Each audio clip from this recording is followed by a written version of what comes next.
Hi everyone, welcome to Cool Way to Learn. Friends, నేర్చుకోండి మలయాళం సులువుగా. నేర్చుకోండి మలయాళం సులువుగా. మలయాళంలో చిన్న చిన్న పదాలు నేర్చుకోండి. మలయాళంలో చిన్న చిన్న పదాలు నేర్చుకోండి.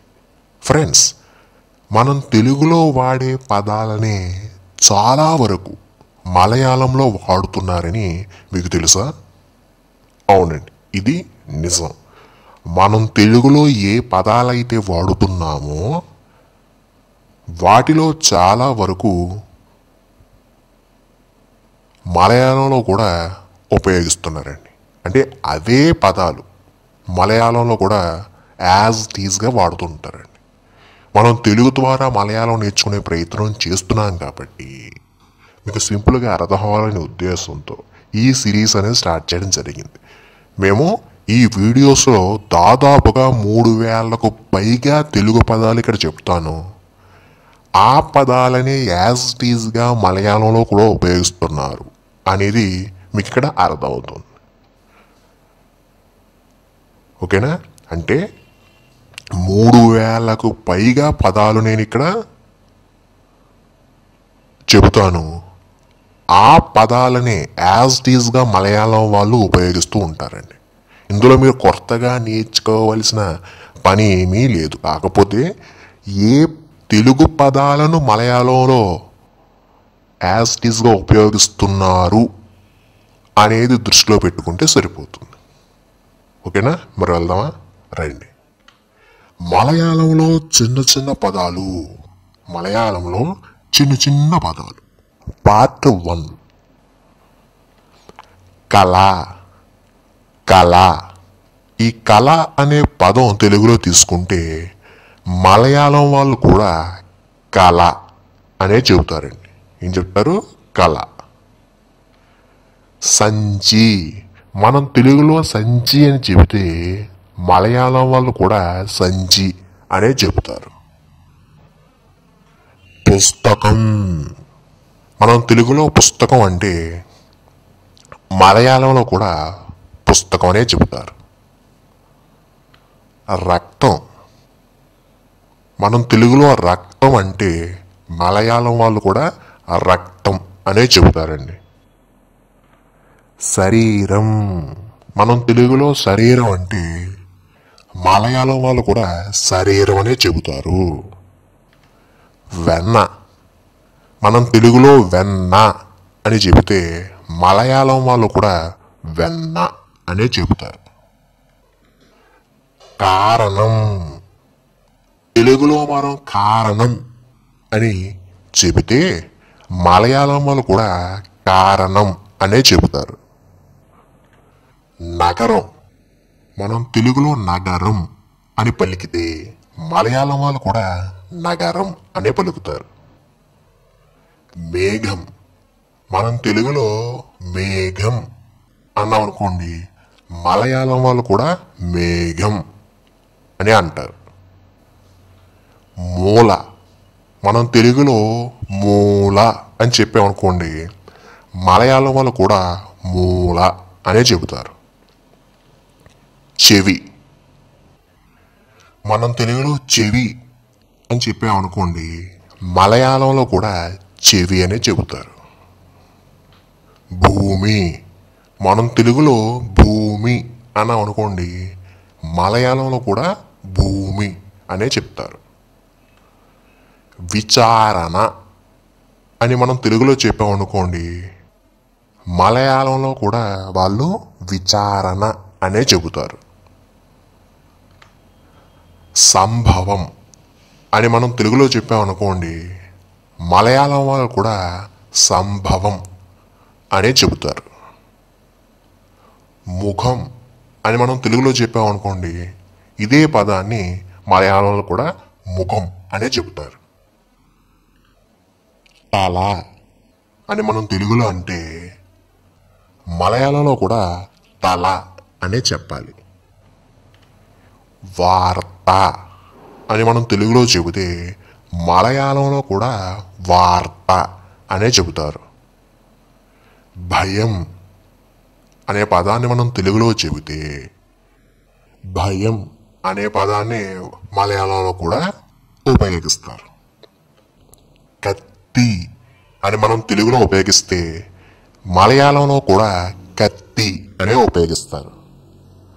స్త్రీ అని మనం తెలుగులో వాడితే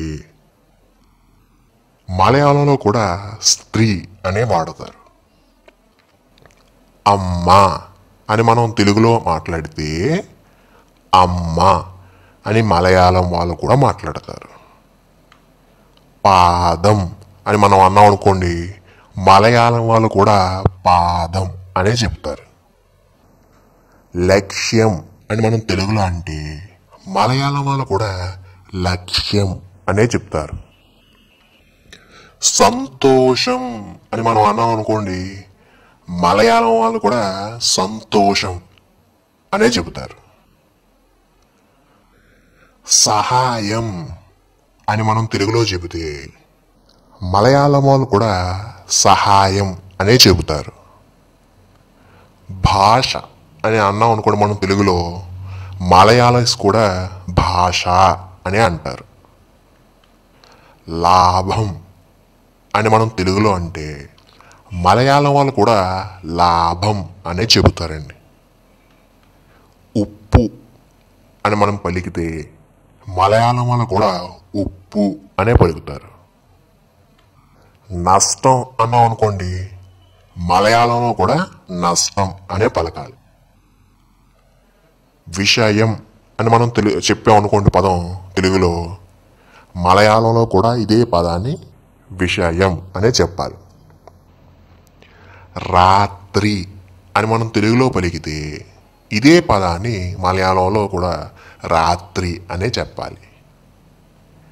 అర్ధరాత్రి అన్నాం అనుకోండి మనం తెలుగులో, ఇదే పదాన్ని మలయాళంలో కూడా అర్ధరాత్రి అనే వాడతారు. నక్షత్రం అన్నాం అనుకోండి తెలుగులో, ఇదే పదాన్ని మలయాళం వాళ్ళు కూడా నక్షత్రం అనే ఉపయోగిస్తారు. మంత్రి అని మనం తెలుగులో వాడితే మలయాళీస్ కూడా మంత్రి అనే చెబుతారు. విద్యార్థి అన్నాం అనుకోండి తెలుగులో, మలయాళం వాళ్ళు కూడా విద్యార్థి అని అంటారు.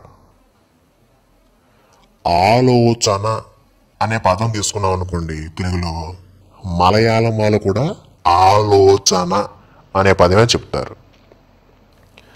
గ్రామం అనే పదాన్ని తీసుకుంటే తెలుగులో, మలయాళంలో కూడా గ్రామం అనే అంటారు. మండలం అనే పదాన్ని తెలుగులో తీసుకుంటే మలయాళంలో కూడా మండలం అనే చెప్పాలి. భార్య అనే పదాన్ని తెలుగులో తీసుకుంటే మలయాళంలో కూడా భార్య అనే అనాలి. విధవ అనే పదాన్ని తెలుగులో తీసుకుంటే మలయాళంలో కూడా విధవ అనే చెబుతారు.